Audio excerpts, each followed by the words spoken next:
Hello friends, मैं आशुतोष स्वागत करता हूँ मेरे YouTube channel civil engineering solutions में। इसमें हम देखते हैं कुछ बेसिक चीज़ें जो साइट इंजीनियर को रिक्वायर्ड होती है।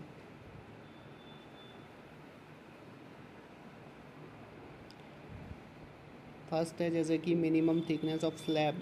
Minimum thickness of slab should be 125 mm। Next है जैसे कि ब्रिक्स जो हम बिल्डिंग मटेरियल में यूज़ करते हैं, उसका मिनिमम एब्जॉर्प्शन 15% होनी चाहिए।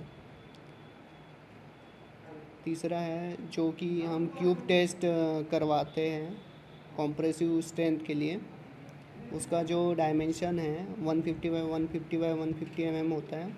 उसमें टॉलरेंस ±2 mm ओनली एक्सेप्टेबल होता है। चौथा जो कॉम्प्रेसिव स्ट्रेंथ ऑफ ब्रिक्स होती है वो मिनिमम 3.5 Nm/mm² होनी चाहिए फॉर बिल्डिंग यूज़ के लिए। जैसे कि हम कंक्रीट यूज़ करते हैं और बाय शूट अगर हम यूज़ करते हैं तो मैक्सिमम हाइट अलाउड है उसकी IS कोड से 1.5 मीटर ओनली। 1.5 मीटर के ऊपर हम फ्री फॉल नहीं कर सकते। इसमें हम अभी देख रहे हैं कुछ स्लम टेस्ट के रिज़ल्ट हैं, जैसे कि एज़ पर साइट कंडीशन और एज़ पर सिचुएशन कितना स्लम रहना चाहिए। जैसे अगर हम पेवमेंट के लिए कंक्रीट यूज़ करते हैं तो उसका स्लम का जो रेशो है वो 25 से 50 mm के बीच में होनी चाहिए। सेकंड है मास कंक्रीट स्ट्रक्चर, दैट इज़ अगर हम डैम वगैरह में यूज़ करते हैं तो उसका भी होना चाहिए 25 से 50 mm के बीच में।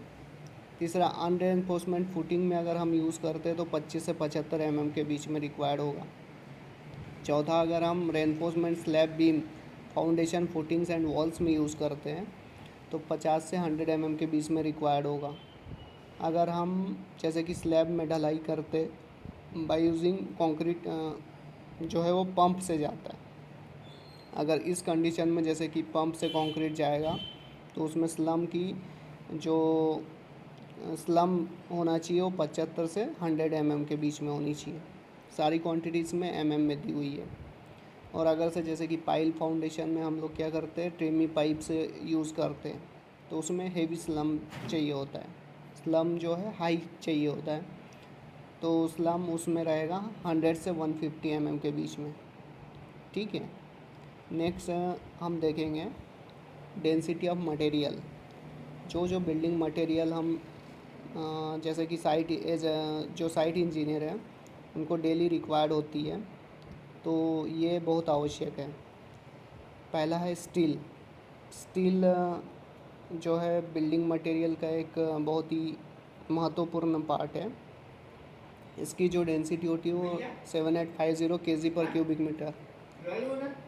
सीमेंट है दूसरे नंबर पर 1440 kg/m²। ब्रिक्स 1680 से 1920 kg/m²। चौथा है सैंड। सैंड का 1100-1600 kg/m²। फिर वाटर का तो एक स्टैंडर्ड है 1000 kg/m²। जो RCC है रेनफोर्समेंट सीमेंट कंक्रीट उसका है 2500 kg/m²। And plane cement concrete PCC का 2400 kg/m²। वुड का 1100 kg/m²। क्रस्ट ब्रिक्स का 950 से 1250 kg/m²। नेक्स्ट हम देखते हैं जो डीसेटिंग टाइम होता है डिफरेंट RCC मेंबर्स का, इसकी जानकारी बहुत आवश्यक होती है एक साइट इंजीनियर को। तो सबसे पहले जो कॉलम है, वॉल्स है और वर्टिकल स्ट्रक्चर्स है, उसका डीसेटिंग टाइम होता है 16 से 24 आवर्स आफ्टर कास्टिंग। सेकेंड है soffit form of to slab 3 days. जो प्रॉप्स है उसको रिफिक्स कर दिया जाता है सॉफिट निकालने के बाद में। नेक्स्ट है बीम। बीम का जो सॉफिट है उसको 7 डेज़ के बाद निकाला जाता है एंड प्रॉप्स को रिफिक्स कर दिया जाता है after removal of soffits. Soffits means जो प्लेट और प्लाई हम लोग यूज़ करते हैं बॉटम में, वो। Beam spanning up to 4.5 metre का 7 डेज़ है। तो 4.5 मीटर से अगर लंबाई ज़्यादा होगी तो उसका 14 डेज़ में रिमूव होगा। आर्चेस का spanning up to 6 metre 14 days required है, मिनिमम 14 डेज़ चाहिए। आफ्टर जो 6 मीटर से बड़ा स्पैन जिसका होता है उसको 21 दिन चाहिए होते हैं रिमूवल के लिए। नेक्स्ट है बेंड लेंथ। बेंड लेंथ क्या होती है? बेंड लेंथ जैसे कि हम फुटिंग से कॉलम का जो एल करते हैं उसको बोलते हैं। वो मिनिमम हमको 16 डी चाहिए होता है। जैसे कि अगर से फुटिंग का स्पेसिंग है 150 mm सेंटर टू सेंटर, तो मिनिमम जो एल है वो 2 जगह पे टाई अप होना चाहिए, 2 स्पेसिंग क्रॉस करनी चाहिए। ये इसका मेन फंडा है और स्टैंडर्ड फार्मूला इसका 16 डे है। Next development length. Development length क्या होती है? Development length is the length of bar required for transforming the stress into concrete. जैसे कि अगर से जो स्टील हम लोग रेनफोर्समेंट प्रोवाइड कर रहे हैं उसमें जो स्ट्रेस है वो कंक्रीट में डेवलप करता है, कंक्रीट में ट्रांसफ़र करता है, उसी के लिए डेवलपमेंट लेंथ दी जाती है।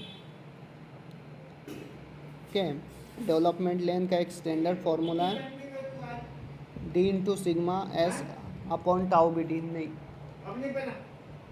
Where D is equal to diameter of bar, sigma S जो है वो स्ट्रेस रहेगी ऑफ रेनफोर्समेंट, एंड जो टाउ बी डी है वो डिज़ाइन बॉन्ड स्ट्रेस होगी। तो कैसा लगा वीडियो कमेंट में ज़रूर बताएं फ्रेंड्स। ये इसका एक सेक्शनल व्यू मैं दिखा रहा हूँ आपको डेवलपमेंट लेंथ का।